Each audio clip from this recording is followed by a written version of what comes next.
I'm Lianne Sanderson. I'm delighted to say that joining me now is London City Lionesses goalkeeper Sophie Hillyerd, the only player remaining from the pre-takeover days, and we're going to reflect on that game against Arsenal. Sophie, thank you so much for joining me. How are you doing? And that crazy opening game at the Emirates. Do you know what? It was obviously a massive day, something that there was a lot of nervous energy around the camp for, but it wasn't perfect. But I think you can tell from our performance, especially in the first 30 minutes, that we have got something to show. I think we just need to, we've got a lot of learning to do about each other and a lot of bonding to do still. So I think the first snippet was a little bit of what we've got to show. But yeah, the whole day was a great event for the team, especially. And yeah, we've come miles from where it was when I first started at the team. Yeah, I mean, you talk about the new signings, like these things take time, don't they? I don't want to compare it to the men's game, but you look at Nottingham Forest men, they made 22 signings during one window. You guys have made around 15 signings during a window. Like, they haven't had much time to gel with the team, have they? No, I mean, we had a couple come in at the start of pre-season, which was great because we could bond with them over our pre-season camp a lot more. So they haven't been away with us because we've had them come from the Euros. They obviously needed their time off. So we've had about five or six players come in the last week or two, which, as you say, it's really hard and it's going to take time for us to learn each other. So Kosovare Asllani scores 17 minutes into the game from the spot. Reed gives away the penalty. Like, was there a feeling that London City Lionesses could cause an upset? Because a lot of people are tipping this team. Like, I've tipped them to definitely stay up, but some people are even tipping your team to make the top four. Like, what was the feeling amongst the team when you Yeah, go 1-0 up? you know what? It's a great feeling. Obviously, I wasn't on the pitch at the time, but it's it's just incredible. We like to say that we're history makers. That's one of our kind of brands as a team, something we want to stick by. And for Kose to score the penalty, obviously it just makes sense. The first goal for us in the WSL ever, to be at the Emirates, yeah, it was very exciting. But obviously when we need to then hold our nerve and keep the momentum going, really. And we know the WSL is really unforgiving. What do you think the learnings can be from this game? Because your next game's against Manchester United, you don't have any time to rest on your laurels. So what can be the learnings from this game?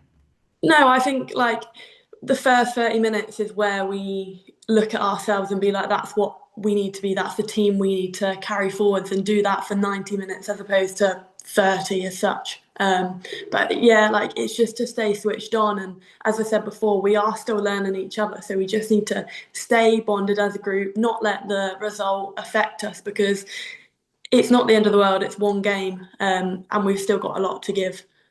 And it's a massive game, to start your first ever game in the WSL against Arsenal at the Emirates is quite incredible. But like, I know you wasn't on the field of play, but can you just speak a little bit about the intensity of the training? If it's gone to another level, like the intensity of the WSL compared to the Championship WSL 2 now is different, isn't it? Yeah, the intensity of training in pre-season has been incredible compared to the seasons before. The speed of play, as well as almost how much we're in training, because we know that we have got to step it up. And albeit a lot of the players have played in the WSL or high leagues before, we haven't done it together. But yeah, the training is intense. We've got a new grass pitch, hybrid pitch actually, which we're making good use of. But yeah, everything's a lot quicker, a lot more intense, which obviously is needed for this new league.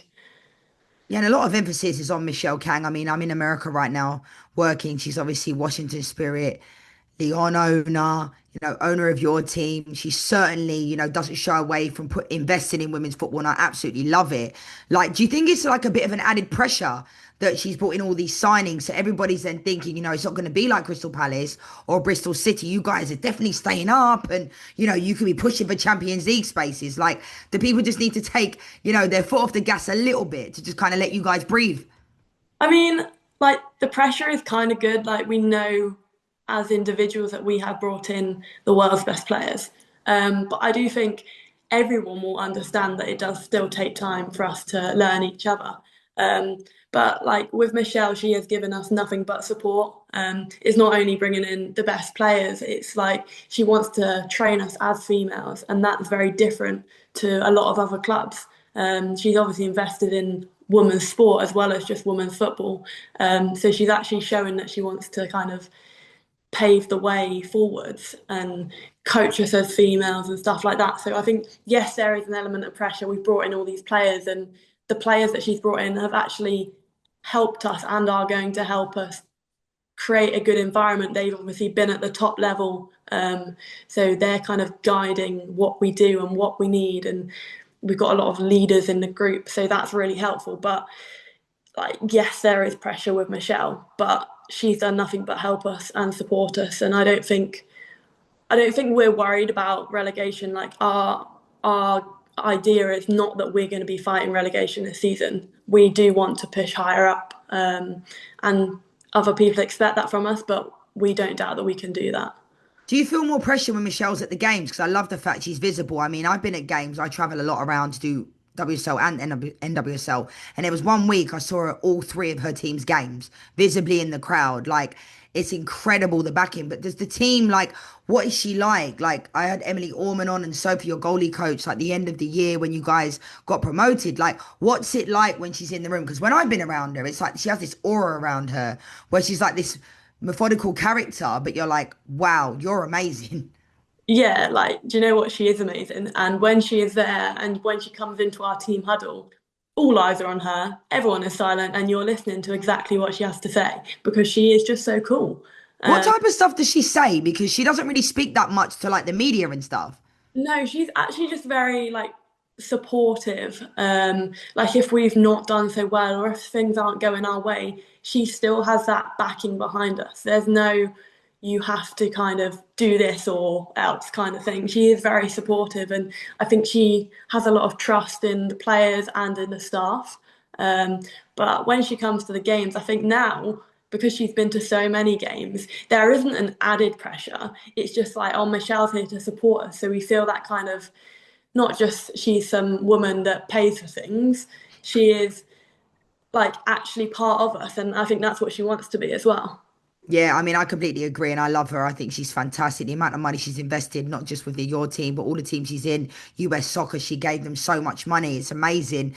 I want to come on to your manager. Like, what's Jocelyn like as a manager? Like, is he demanding? Like, I like him when I've heard him speak. He seems like he's very diligent. He's very tactical. But what's he like to play for? Jocelyn is a manager that I enjoy to work under. He speaks the truth. Um, he can be calm when he needs to be. And he will also like fight for his players. Um, Obviously, we've got a lot of kind of new staff, but he does fight for the players and he does want what's best for everyone. He sees the bigger picture, and I think the way he speaks to us all and the way he runs the training sessions is very good. As you say, like with pressure, there is an element of expectation, but he knows that we have only just come together as a group, which is really good that he's that understanding. Yeah, I mean, you've had your first taste of WSL action as a team.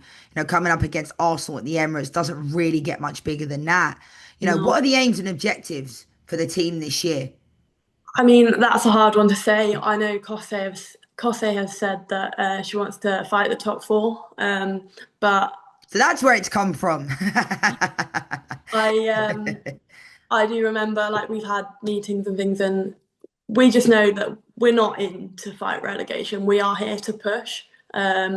There is a kind of aim of Champions League football, maybe not this year, but in the short term. Um, but yeah, we just want to do as well as we can this year, and no, we're not in it to fight the relegation. And I want to talk about you a little bit, like your journey. You, the only player that's still standing pre-takeover. You spent 550 days out following a knee surgery. You had Yeah. issues with long COVID. Like, how were you feeling? And like, what are your roles and responsibilities on this team? Well, yeah, as you said, I've been out for a long time with my knee, especially. So when I started, it was literally a month in that I hurt my knee, and it's only really been the back end of last season and this pre-season that I've kind of been fit again. So that's where I was like, obviously we've had this takeover, all these players have come in. It's like, well, what's my plan? But I've been very much reassured by the club and by Jocelyn that there is a plan for me. In terms of that, it's just me taking my time and getting back into the swing of things. I'm in full training, I'm training every single day, and I've been reassured that there is a good plan for me going forward, which is why I'm still here fighting for the team. Good for you. I mean, it's incredible. Everyone has a journey and like long may that continue. I just want to ask you what it was like during the days of the takeover, because obviously you're the only player that's been there and, been there, done that, got the t-shirt. So like, what was it like during that time? I mean, when I first was at the club and I did get injured, it was challenging. The staff that were there did their best, but we didn't have all the resources that we do now. So I think I've really seen a massive change, like in the facility, especially. We've now got a top of the range gym, which for those injured players now, it's great. Whereas I had to kind of make do with what we had. Um, and kind of wait for things, but now it's done at the snap of your fingers. But yeah, over the takeover, it was really exciting. I think when Michelle first took over the club, it was around Christmas time 2 years ago, maybe. And we didn't see an impact straight away. We had a couple of high up staff members come in, but it didn't kind of trickle down until the start of last season, which we saw kind of the big changes. So it's been quick and big, but it's only for the better, really. Amazing, Soph. Well, I'm looking forward to following your journey individually and, your team. Everybody's excited for this team. I don't think I've seen a team that people have been so excited to come up to the WSL, like Michelle Kang, everything your team's doing. So thank you so much for joining me and good luck for the season. No worries. Thanks for having me.